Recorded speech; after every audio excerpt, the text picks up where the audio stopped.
The Meowing Tree Man.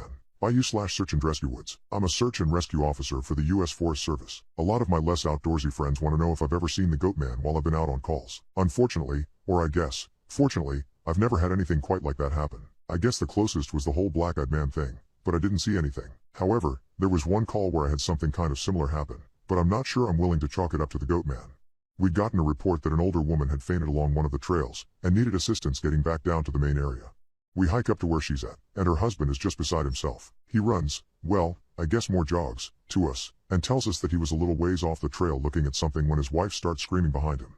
He runs back to her and she's passed out on the trail. We get her on a backboard, and as we're getting her down to the welcome center, she comes to and starts screaming again. I calm her down and ask her what happened. I can't remember verbatim what she said, but essentially, what happened was this: she'd been waiting for her husband when she started hearing this really strange sound. She said it sounded sort of like a cat, but it was off somehow, and she couldn't quite figure out why. She went a little ahead to try and hear it better, and it sounded like it was coming closer. She said the closer it got, the more uneasy she was, until she finally figured out what was wrong. I do remember this next part, because it was so weird that I don't think I could forget it if I tried. It wasn't a cat, it was a man, saying the word meow over and over. Just meow, meow, meow. But it wasn't a man, it couldn't have been, because I've never heard a man make his voice buzz like that. I thought my hearing aid was going out, but it wasn't. I adjusted it and it still sounded all buzzy. It was awful. He was coming closer, but I couldn't see him. And the closer he got, the more scared I was. And the last thing I remember was a shape coming out of the trees. I guess that's when I fainted. Now, obviously I'm a little perplexed as to why a guy would be out in the ducking woods chanting meow, meow at people.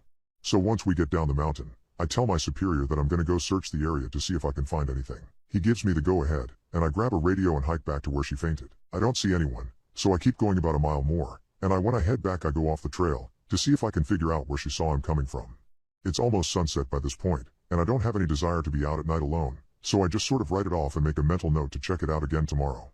But as I'm headed back, I start to hear something in the distance. I stop, and I call out for anyone in the immediate area to identify themselves. The sound didn't come closer or get louder, but it sounded exactly like a man saying meow, meow in this really odd monotone. As comical as it makes it sound, it was almost like that guy on South Park with the electrolarynx, Ned. I go off the trail in the direction I think it's coming from, but I never seem to get closer. It's almost like it's coming from all directions. Eventually, it just sort of fades out, and I ended up going back to the welcome center. I didn't get any further reports like that, and even though I went back to that area, I never heard that exact sound again. I suppose it could have been some stupid kid out there ducking with people, but even I have to admit it was weird.